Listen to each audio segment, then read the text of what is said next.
Hello, everyone. Thank you so much for joining us for this month's Black History Series presentation titled Beyond the Underground Railroad, A History of Black Settlement in 19th-Century Amherstburg with Karleigh Kochaniec. Karleigh is a first-year student in the Masters of Arts program in the Department of History at the University of Windsor. She acquired her Bachelor of Arts in Honors History and Women's and Gender Studies from the University of Windsor in 2023. Karleigh's research focuses on 19th-century Black history in Windsor, Essex, and the formation of community and collective identity within Black settlements. In the summer of 2023, Karleigh conducted research with the Amherstburg Freedom Museum as part of the local Black History Internship program. During her internship, she created Beyond the Underground Railroad, A History of Black Settlement in the 19th-century Amherstburg, a digital humanities project and exhibit at the Amherstburg Freedom Museum. Karleigh also serves as the co-editor for the 10th volume of the Great Lakes Journal of Undergraduate History, a journal that seeks to highlight high-quality research of undergraduate students attending the university in the Great Lakes region. Now, before we begin, while Karleigh is presenting, if everyone could please mute your microphone and turn off your camera just so that it doesn't distract our speaker. And then following the presentation will be a question and answer period. So just type in your questions in the comment section, or you can raise your hand and I'll call on you. And at this point, you're more than welcome to turn on your camera and microphone. One final note, if you'd like to support programming such as our Black History series, you can donate by going to our website, amherstburgfreedom.org. Now I'm going to turn it over to Karleigh. Thank you so much for being here today. Hello, thank you for that introduction. So I'm just going to turn my camera off now so my presentation can be the focus of, everyone's screen here.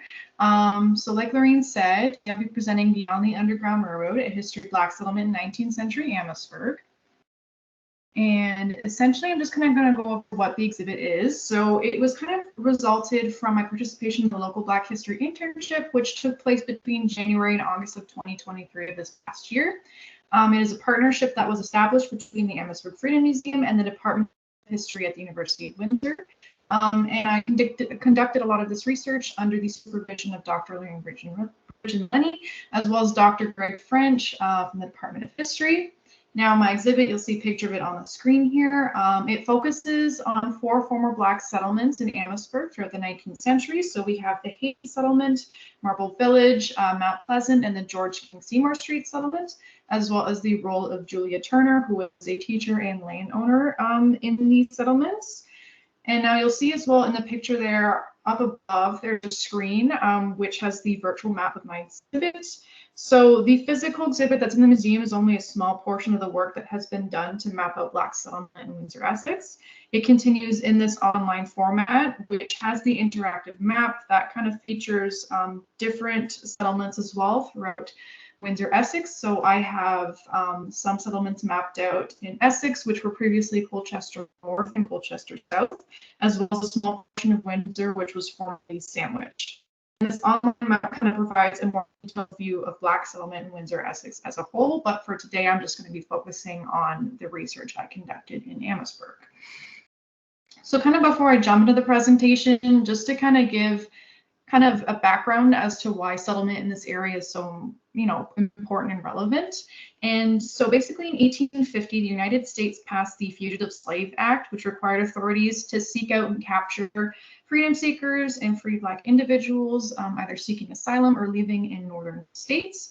So as a result of this, there was an influx of freedom seekers coming into Canada to escape this. So after 1850, there was an influx of freedom seekers arriving in Canada at this time. Now there was a pre-established Black community in Amherstburg, but it wasn't until after 1850 that this really grew. And a reason why there was all these settlements happening in Windsor, Essex is because between US and Canada, it was where the Detroit River was at the most narrow. So a lot of people ended up in Amherstburg and then either would stay in Amherstburg or would settle elsewhere. So moving on to the next slide, kind of the aim of my exhibit essentially was the idea of rewriting the pre-existing narrative that exists right now with, Black settlement in 19th century Windsor, Essex. This exhibit intends to highlight the self-sufficiency and agency demonstrated by early Black settlers in Amherstburg. The common narrative is that freedom seekers settling in Canada were helpless, but this exhibit kind of challenges that narrative by highlighting how these individuals paved their own way and were influential on the development of the region. And highlighting the experiences of Julia Turner as well. This exhibit kind of demonstrates how the experiences of freedom seekers and settlers were not really defined by collective experience, but rather individual stories. That kind of just goes to show that everyone experienced this in a different way. This exhibit also tends to show how Black history in Canada does not end with the Underground Railroad. So I find too often that when we talk about Black history in Canada, people only look at the Underground Railroad and kind of forget to look at what happened after that. So this exhibit essentially looks at the post-Underground Railroad period and sees how, churches were built in these areas. There were settlements that developed, families that grew, businesses that were established, so on and such. And although there are a few physical remains of these landmarks, this exhibit kind of aims to demonstrate how this history is still very much alive in the present, either through memories or family connections.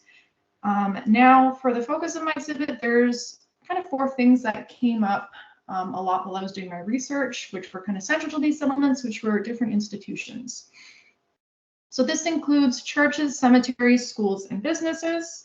And a lot of these settlements just created their own institutions, whether it be just because they wanted to, or some of this was also as a result of segregation as well, because as we know, Black individuals weren't always permitted to attend the same churches as white individuals or attend the same businesses.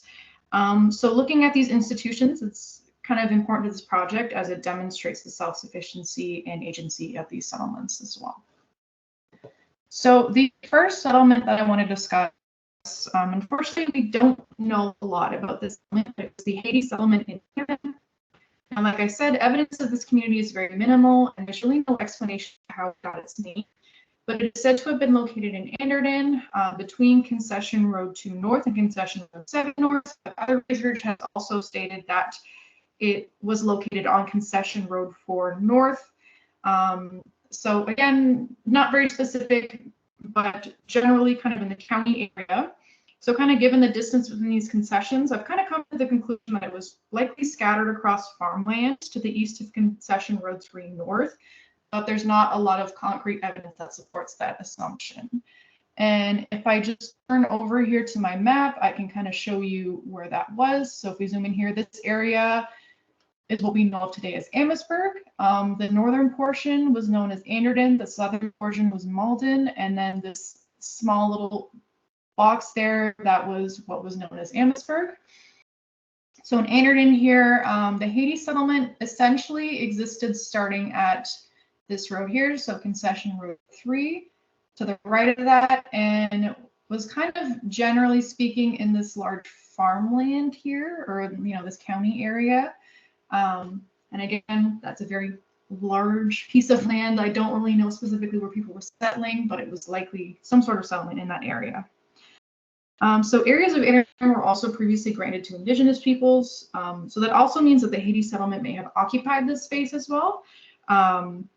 And really the only evidence I have for the existence of the settlement was an obituary that existed in the Amherstburg Echo in 1853 of a woman named Mary Thomas Davis. And in the obituary, it indicates that she was born in the old Haiti settlement in Anderton.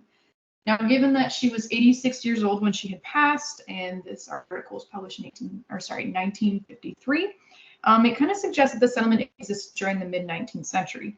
So although there is little known about the Black settlers living in Haiti settlement, this kind of shows that Black settlement in Amherstburg is likely greater than what we know. Even though we don't know a lot about this settlement, there's probably more than we have yet to find. And yeah, so that is the first settlement that I looked at. Again, unfortunately, I don't know a whole lot, but the next 3 we have a lot more information on. The next one I discussed in my exhibit was the Marble Village settlement in Anderton. So you can kind of see a little snippet of it here. So essentially the Marble Village settlement is kind of centered around Texas Road and 2nd Concession.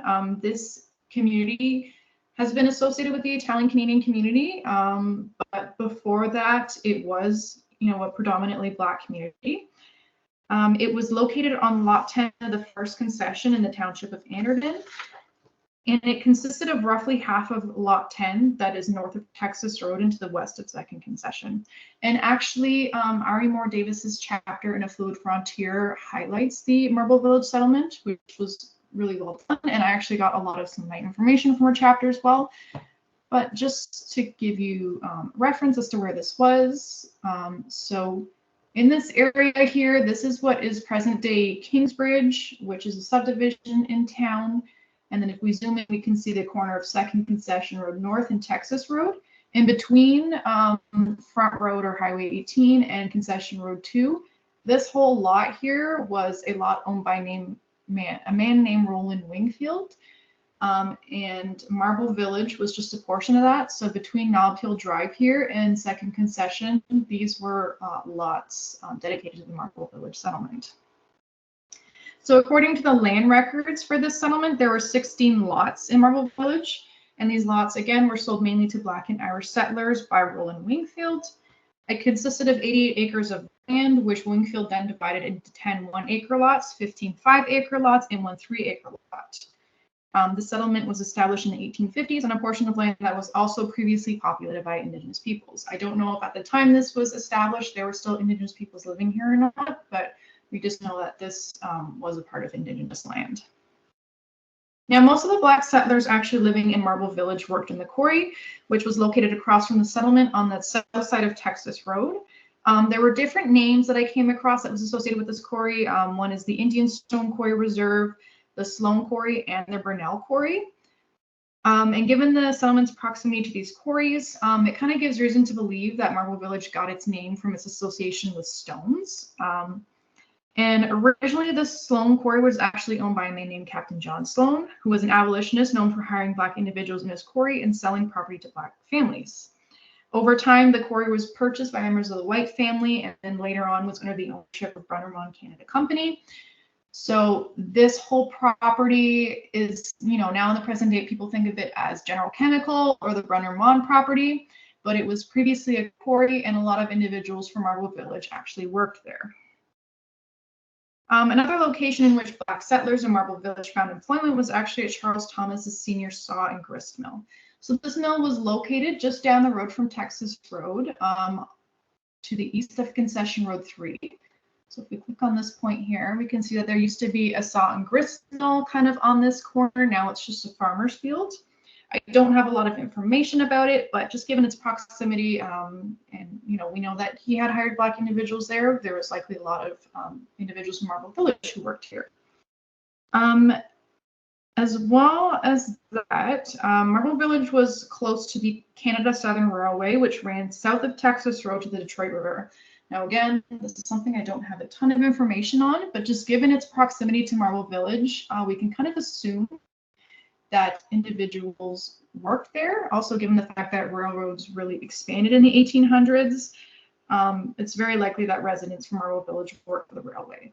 So we can see here, starting at the Detroit River, there's this blue line that kind of goes through what was the quarry, which is right near Marble Village, and it goes all the way out up until Essex. This is where the railway used to be, and now it's actually part of the Cipher Systems Group Greenway, so it's a walkway, so it's not really a railway anymore. We can still see where it once was.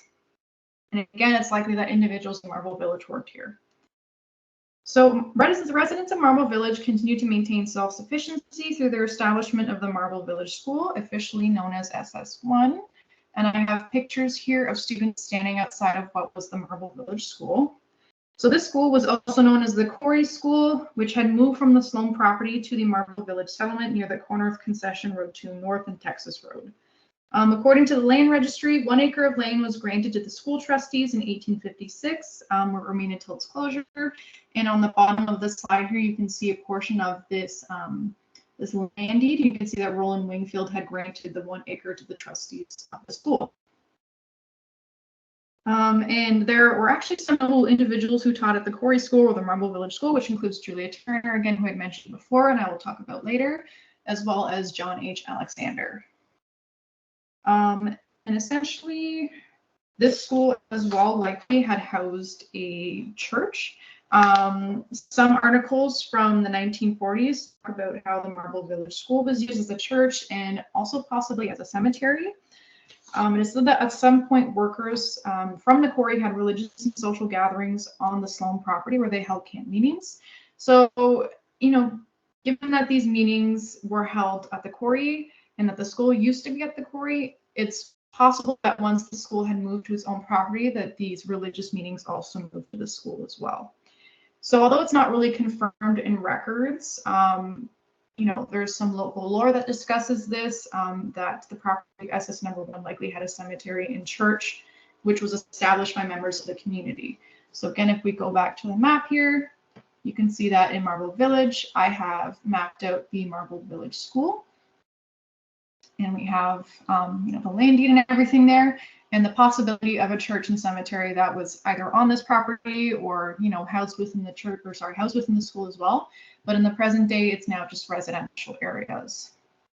If we go back to the slide here, so again, we have that property deed of the school, which possibly had the church. And then up top, there's also a picture of the saw and grist mill, which was just down the street on Texas Road that some individuals likely worked at. So that is essentially the Marble Village community. And I know on the map here, it looks relatively empty in terms of, the points that were on the map. There were more settlers who lived between these two streets here, but unfortunately I wasn't able to map out exactly where people lived.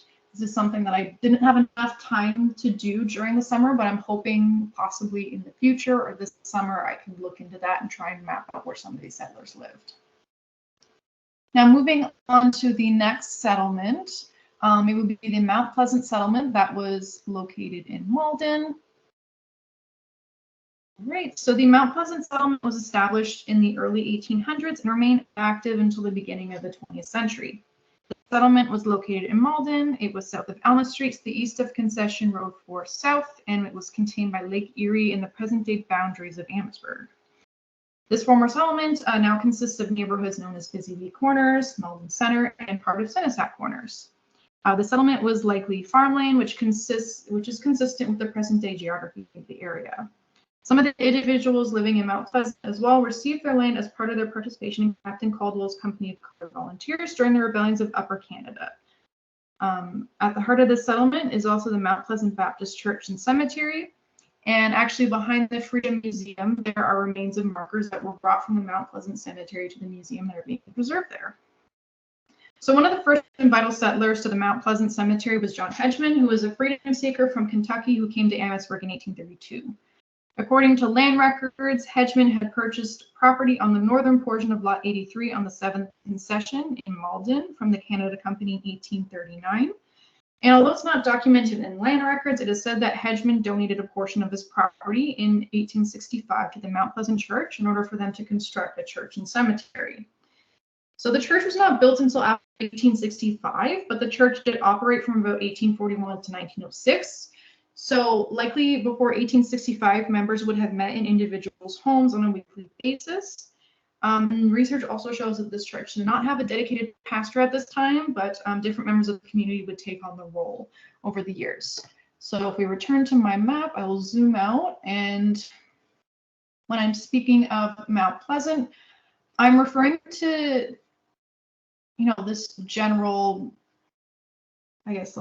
area of homes you can see that are being placed on the map. And if you zoom in, the center of the settlement is kind of between Highway 20 and Southside Road on the 7th concession. So it's this property here that I'm clicking on that John Hedgeman had owned, and he had donated a part of his property to the church. And then there is also a cemetery there. And like many other Black communities during this time, the church was also often used as a school for children who lived nearby. So I was able to find proof confirming the existence of a Sabbath school at the Mount Pleasant Church, but it's not entirely certain that it also has a school where children would attend on a daily basis. Although it's not confirmed, there is some evidence to support this assumption, given that there are records saying that Juliet Turner had taught at the Mount Pleasant Church before the actual church was established. So even though, there was schooling before the church was built, it is likely that Turner taught children of the community out of someone's home. There are also some records that state that there was a segregated school that opened in Malden in 1856 and only operated for 6 months. And it was in the number 6 school district and was used by the 23 Black families living nearby. Again, I don't really know a lot about this school. It doesn't appear to be associated with the Mount Pleasant Church. This is just something that I kind of came across in my research that I thought was interesting, a possible second school in the Mount Pleasant settlement, but again, I don't know a whole lot about it, unfortunately. So even though there's no like concrete evidence or like land records of these schools existing, given that Black children were not permitted to attend school with white children, many Black communities would form their own schools and house them in these churches in order to allow their children to receive the education they deserved. So we do know that there was a school here somewhere in the settlement, as we know Julia Turner taught here. It was likely in the church, but again, there's still that possibility of another separate school having been established somewhere within this community. So this is essentially the center of the Mount Pleasant settlement, where the church and the cemetery is. And if I return to the slides here, I actually have pictures from the Mount Pleasant settlement. So while I was conducting research for this project, Lorene and I drove around Amherstburg and took pictures of different places that these settlements used to be in. And we happened to be driving down Concession 7 and saw a mailbox that had Mount Pleasant sign on top of it. So we had stopped, and luckily the homeowner is outside. We had spoken to her, and essentially she had told us that her family's farm is on what used to be the Mount Pleasant Church and Cemetery site. And on their property, her and her husband essentially created a little memorial for the Mount Pleasant Church and Cemetery. So on the bottom there, you can see there are some markers that they had made, and there's a side of different names of individuals who had been previously buried in that cemetery. So we can still see that the people living there in the present day are likely still preserving that history. And on the top there, the two pictures, that was a postcard that they also had. And were kind enough to scan it and send it to us. It is probably the only picture of the Mount Pleasant Church and Cemetery that we know of that exists. So on the left, that's a picture of the church and cemetery, and on the right, that's the back of the postcard that indicates it is from the Mount Pleasant Cemetery. So that was really cool as well. And again, given that it might be the only picture of church and cemetery, that's, you know, something amazing to have in our possession. All right, so moving on to the next settlement, the last settlement that I'll be discussing, which is the George King Seymour Street settlement located in Amherstburg. So this is essentially a pocket of settlement with Amherstburg that was never given a name, but is located on George King and Seymour Streets to the south of Richmond Street and to the north of Simcoe Street. Given the space the settlement occupied, I just kind of decided to refer to it as the George King Seymour Street settlement.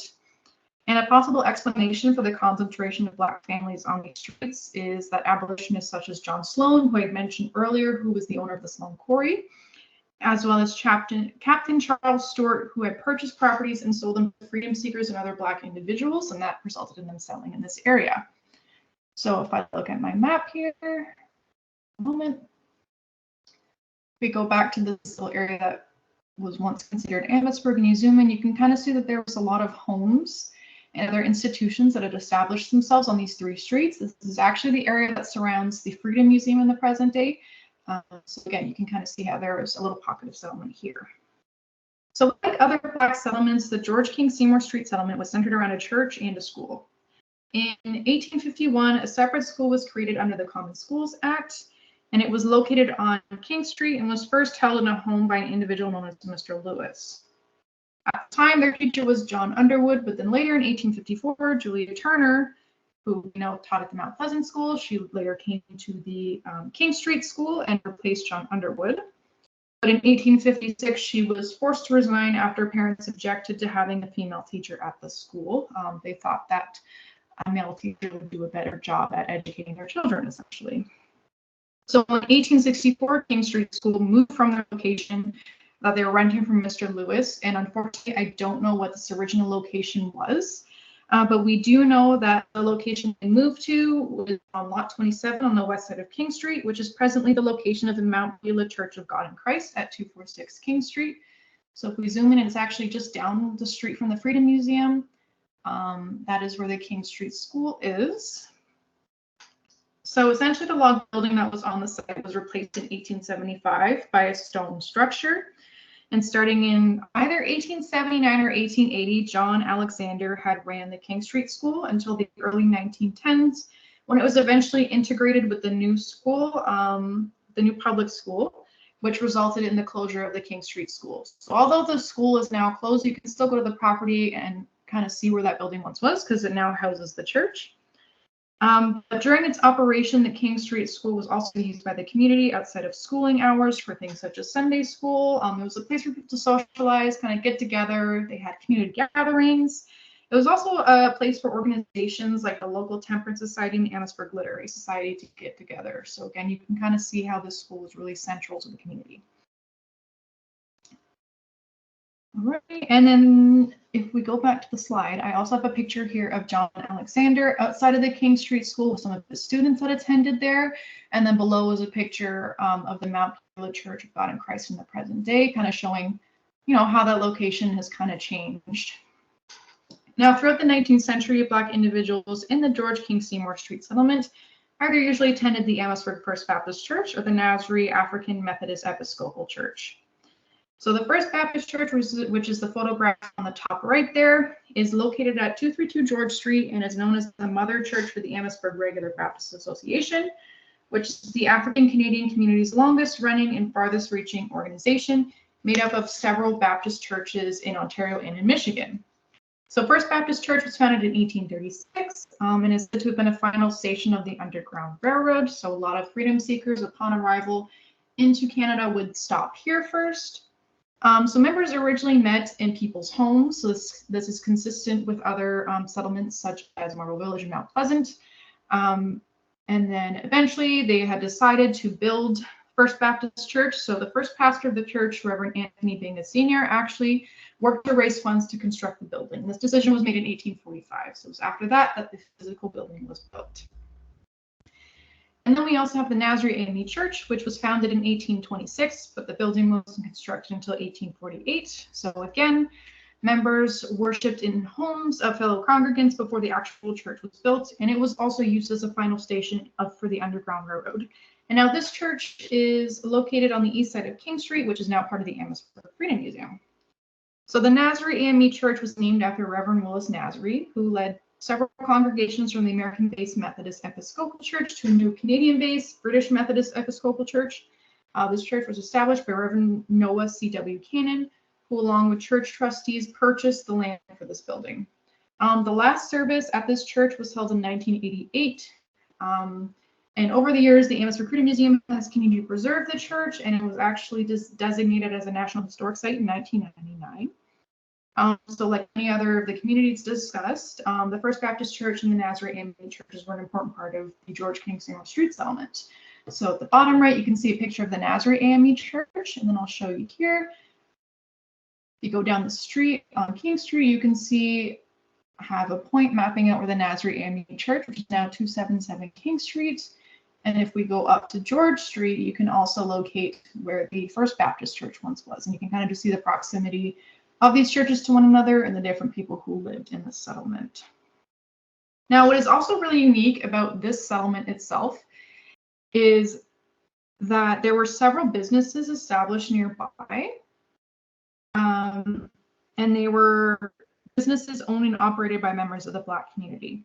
So actually, in Dr. Daniel Hill's book, he argues that there were a lot of Black individuals in Amherstburg who were laborers, but then after the 1850 passing of the Fugitive Slave Act, and with the increase of freedom seekers coming into Canada in the 1850s, these laborers began to leave their occupations and open businesses. And so in turn, with the increased number of Black individuals coming into Amherstburg, there was a lot of Black-owned businesses. So one example would be Levi Foster, who had several businesses. You can see here I have newspaper articles of his hotel and his line of stages. We also have John Gant, who was a barber, his picture here in the middle with his wife Martha Gant. They own businesses. And what's really interesting about this is that these Black-owned businesses are located in what is now the downtown core of Amherstburg, which is essentially right outside the George King Seymour Street settlement. So if we zoom out a bit here, you can kind of see to the left, I have these pink spots. The one with the horse here with Levi Foster's livery stable. And if you click on it, you can see that this is actually where the Amherstburg Public Library's parking lot is now located. So that used to be a library stable. And like I mentioned, John Gant was a barber. His shop was located kind of in the strip of businesses where like the Artisan Grill is. So again, you can kind of see where these businesses once existed and how they were in what is now kind of the business district of town. So you can see that kind of being consistent in the present day. Now, the final part of my exhibit kind of discusses Julia Turner. She was born roughly in 1828 or 1831 to Henry and Rosina Turner, who were freedom seekers that arrived in Ontario in 1828.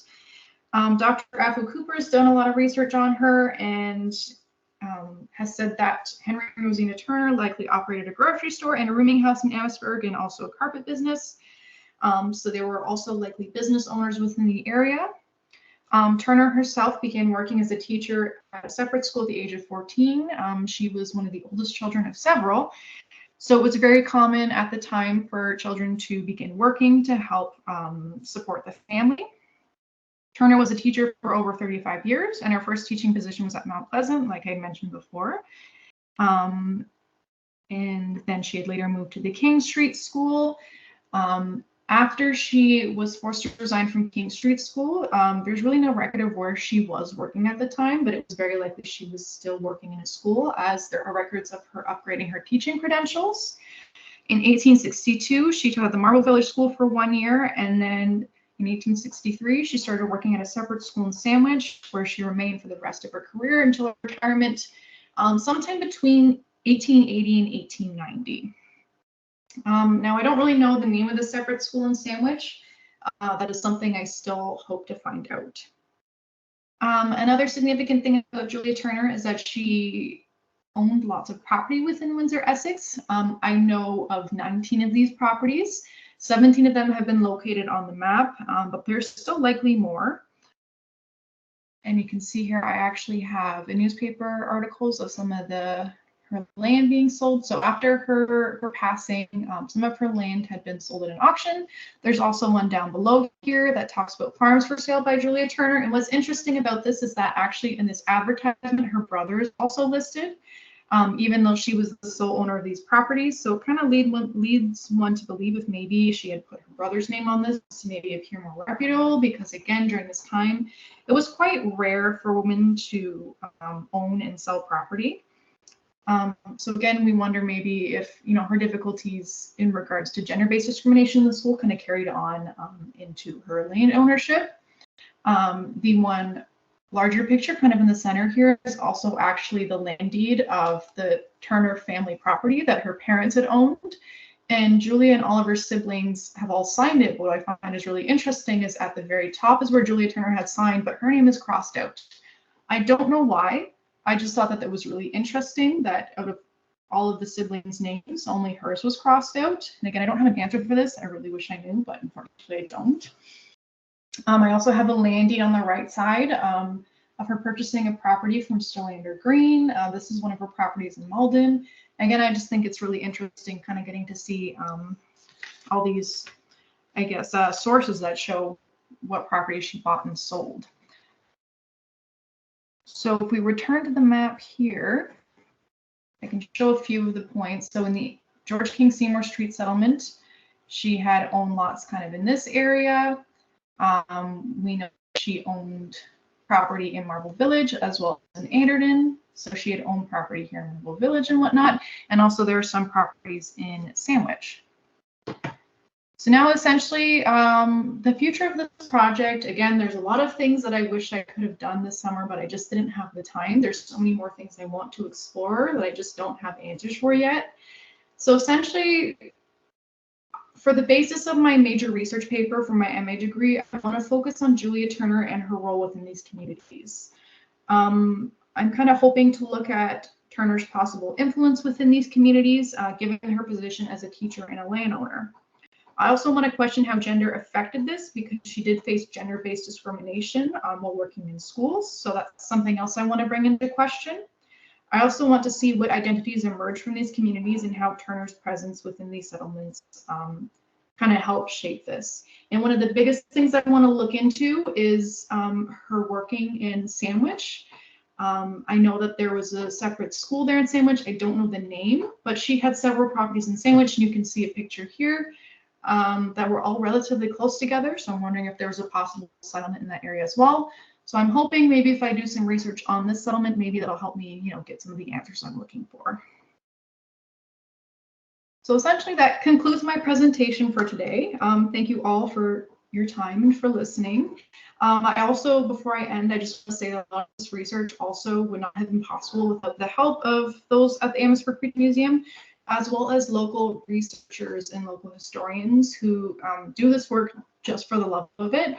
Unfortunately, there's not a lot of academic writing on this topic, so I relied a lot on different local historians and local researchers who really, dedicate themselves to researching and preserving this local history. So thank you very much. Thank you so much, Karleigh. That was fascinating. I mean, I've heard a lot of this information working with you last summer, but you're always teaching me something. So thank you for sharing this information. And if anyone has any questions in the audience, you can either raise your hand or you can type it into the comment section. But I did want to ask a question. You'd mentioned with your master's research that you wish you had more time and that there was a lot of questions that you wish you could answer. Could you tell us the one big question that you wish that you could find the answer to? I mean, maybe is it where are the other two properties Julia has? Why was her name scratched off? Like what is that one big question that you think of that you would love to have the answer to? For me, really, I think the one thing I'm trying to figure out is, within these settlements, like, did she have a lot of influence given her position as a teacher?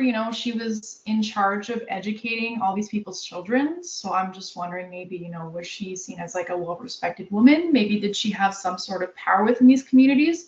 Because she also owned all of this land, and given some of my research, it's obvious that she had sold it or either purchased it from other Black individuals. So again, I'm wondering if, given that she had all this land and she was able to choose who she was selling it to, I'm wondering if she had, I guess, a level of power within these communities, and if maybe that influenced these communities as well, and like how they saw themselves and portrayed themselves. Yeah. And I think it would be really interesting too if you uncovered information about more women. Maybe there was a network of these amazing women who are working together. Who knows? But I'm very excited to read your final work, and again, thank you so much for being here today. I don't see any other comments or questions in the comment section, so we'll end it there. But again, I really appreciate you taking the time to do this. I know you're so busy working on your master's right now. It's such a busy time for you, but also an exciting time as well. So thank you again so much, and thank you everyone for joining us for today's presentation. Yeah, thank you so much.